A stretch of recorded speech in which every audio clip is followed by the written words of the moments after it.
How to fix Roblox random crashing and glitches issues in Windows. So hey guys, welcome to this tutorial. If you are having trouble with your Roblox game that it randomly glitches or aborts itself or basically crashes, then let me show you some of the troubleshooting methods that you can try. So the first thing that you can do is simply go to the search bar and search for Roblox. Having done that, you can simply right click onto this and choose run as administrator, and hopefully it will not glitch out of itself or crash. If that does not work, simply right click onto this and click on open file location. Now for the shortcut, right click onto this again and click on show more options, and from here you can again choose open file location. Now you will see the Roblox player beta.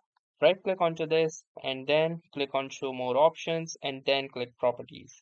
Now within this, you can see the compatibility option. Make sure that these three things are checked in. The first one is to run this program in compatibility mode, then display full screen optimizations, and run this program as an administrator.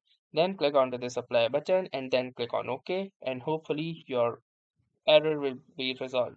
Also try uninstalling and reinstalling if that does not work as a final result. So that was all for this tutorial. Thanks for watching and have a nice day.